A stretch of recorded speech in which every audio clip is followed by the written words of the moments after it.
শামস আল মোমিন আটলান্টিকের পাড়ে এক নির্মোহ শব্দ কারিগর। বাংলা ও ইংরেজি দুই ভাষার সংমিশ্রণে যিনি জীবনকে দেখেন এক অনন্য দর্পণে। প্রায় 4 দশক আগে বাংলাদেশ থেকে আমেরিকা প্রবাসী হওয়া এই মানুষটি কেবল অভিবাসী হিসেবে নয়, বরং নিজের মেধা ও মননের জোরে আমেরিকার মূলধারার শিক্ষা ও সাহিত্যে নিজেকে প্রতিষ্ঠিত করেছেন এক ঈর্ষণীয় উচ্চতায়।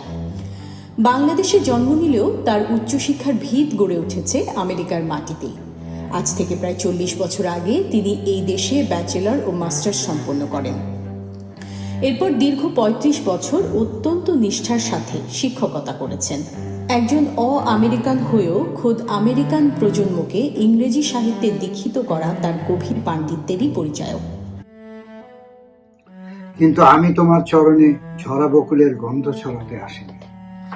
আজ আমি কবিতার সমস্ত সৌন্দর্য উপেক্ষা করে একদম সরাসরি বলছি, আমেরিকা,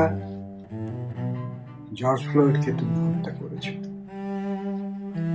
যেভাবে পলাশির প্রান্তরে সিরাজের সৈন্যরা নীরবে দাঁড়িয়েছিল, ঠিক সেরকম বৃষ্টি ভেজা দোয়েলের মতো চুপচাপ করে দাঁড়িয়েছিল।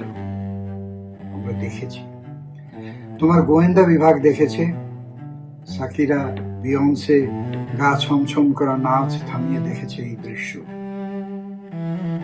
ষাটোর্ধ্ব রমণী প্রিয় নাতনিকে বেবি সিটিং করতে করতে দেখেছে এই দৃশ্য। আফ্রিকার কালো মানুষেরা পূর্বপুরুষের কথা মনে করে আরো একবার কেঁদে উঠেছিল।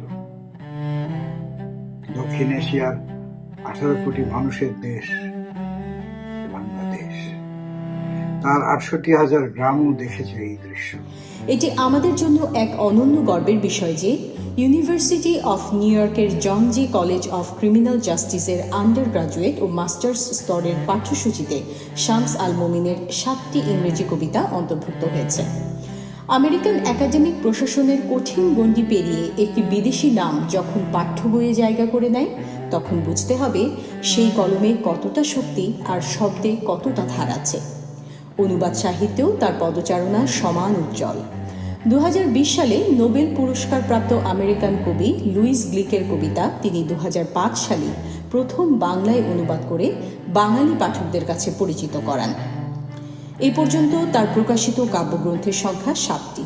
তিনি মনে করেন ইংরেজি সাহিত্য বা কবিতা লিখতে আমেরিকায় জন্মানোর প্রয়োজন নেই, তবে আমেরিকার ইংরেজির সূক্ষ্ম অলংকার ও মেজাজ বুঝতে এখানকার স্কুল কলেজের আঙিনায় পা রাখা জরুরি।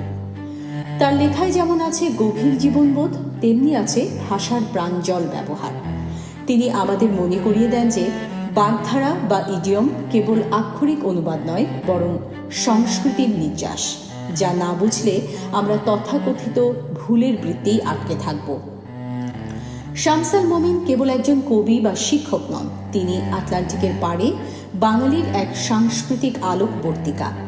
দীর্ঘ সময় নিউ ইয়র্কে প্রবাস যাপন করলেও তার হৃদয় বহমান বাংলা ও ইংরেজির যুগলবন্দী। সম্মিলিত বিশ্ববিদ্যালয়ের পক্ষ থেকে তাকে এই নববর্ষ সম্মাননা প্রদান করতে পারা আমাদের জন্য পরম পাওয়া। তার সৃজনশীল যাত্রা দীর্ঘ হোক এবং নতুন প্রজন্মের কাছে তিনি প্রেরণার উৎস হয়ে থাকুন। গর্বিত নিবেদন, সম্মিলিত বিশ্ববিদ্যালয় পরিবার, নিউ ইয়র্ক।